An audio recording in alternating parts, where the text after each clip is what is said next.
Well, this just in, Bengals quarterback Joe Burrow said to be good to go. Quote, all systems go for the Bengals season opener against the Vikings. That according to ESPN. Of course, this is what happened to him in Week 11 against the Washington football team, where he tore both his ACL and his MCL, damaged his meniscus, had to undergo reconstructive surgery on his left knee. Things were very high hopes for Joe Burrow, the number 1 overall draft pick, Heisman winner heading into last season. So there it is, Week 1 versus the Vikings, again on September 12th. We're not sure if we will see Burrow before then, but according to reports, he is good to go, at least for that game. Let's welcome in our NFL insider, Jonathan Jones, to talk about this. JJ, this is exactly what the Bengals team, Bengals fans wanted to hear, that Joe Burrow good to go for Week 1. That's right, Amanda, and this is exactly what was expected and anticipated back in December. In early December, when he had that successful surgery, this was the hope that it was going to be, a typical ACL for athletes in today's time, 6 or 7 months, and they can stretch out to about 8 months. And then when you added in the other things with the knee, the meniscus, and the MCL, you started adding a couple months onto that. So the thought was, from early December, it would take about 9 months. Well, that puts you at the end of August, the beginning of September. Obviously, the Bengals begin their season in early to mid-September. So this has always been the timeline. And then last month, Joe Burrow told a podcast that he was planning to be ready to go for Week 1. So this is, again, a continuation of what Burrow said a month ago, and that he's on track is fantastic. We have seen videos emerge of him with that brace on his left knee, throwing as recently as this month, and throwing the football very well. So, yeah, he'll, if all things are a go, as they say, and there are no setbacks, what you can anticipate is Joe Burrow being some sort of partial to full participant in mandatory minicamp in mid to late June. You could see sort of a tiered progression as you get into training camp in late July into August. I highly doubt that we're going to see Joe Burrow in any preseason games for the Cincinnati Bengals, and again, should be ready to go Week 1 of the season. All right, ready to go Week 1 of the season, but you mentioned there, at 9 months, so it takes it right up to the start of the season. Probably no preseason games, as you mentioned. So does that make you nervous for Joe Burrow? If you're the Bengals, are you cautious with him, or are you just like, hey, we're good to go? Yeah, it made me nervous with Joe Burrow when the Cincinnati Bengals took a receiver instead of an offensive lineman at number 5 overall in the draft, after just seeing what happened with Joe Burrow. It is going to be a close timeline.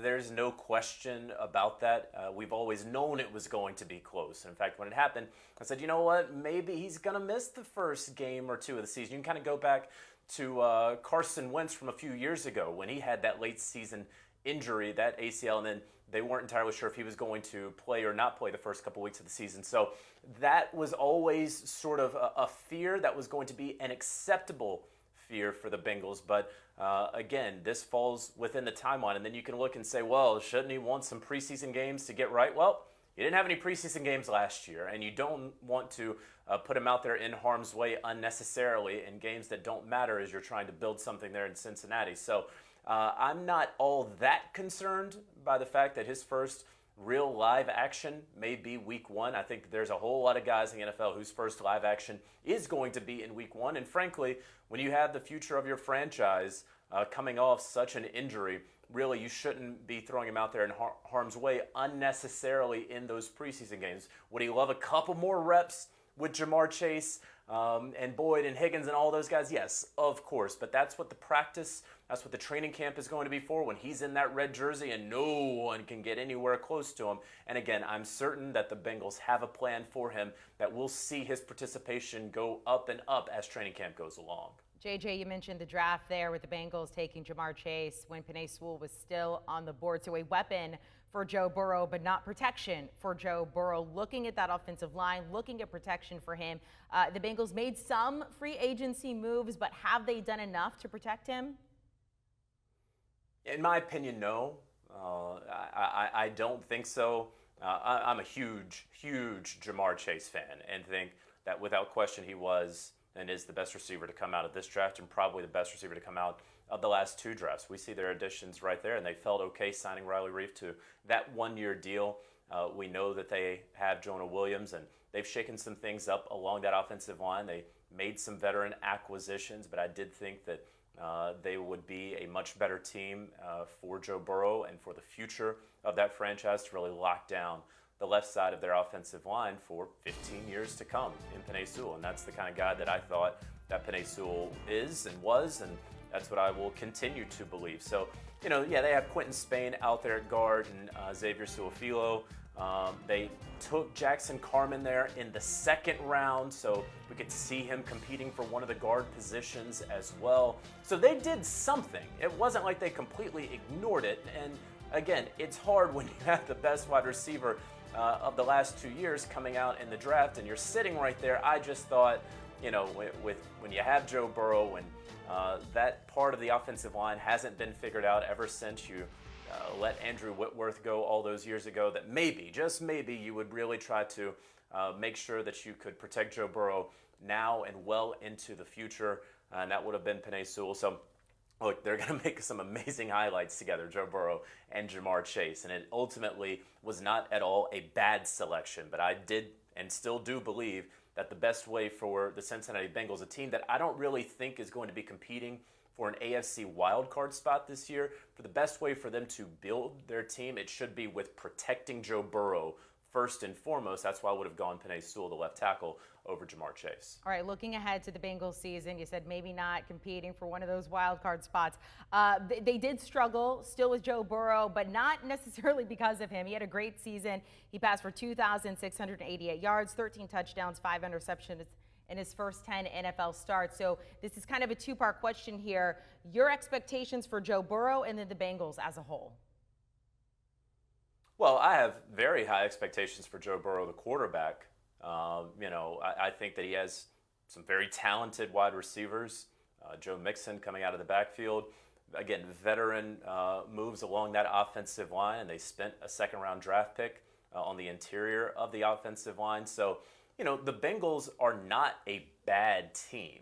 I would say that they are a below-average NFL team right now, and that's really what you could come to expect. As far as what I anticipate for the Bengals, first of all, they're in a very difficult division. We know that the Browns are right there scratching and clawing at the Buffalo Bills and Kansas City Chiefs for rights to go to Super Bowl 56. We know that the Ravens are saying, hey, don't forget about us after just getting their first playoff victory with Lamar Jackson. And I know that folks aren't real excited about the Pittsburgh Steelers right now, and the Pittsburgh Steelers are trying to tell folks, hey, you know, Ben Roethlisberger still has some gas left in the tank.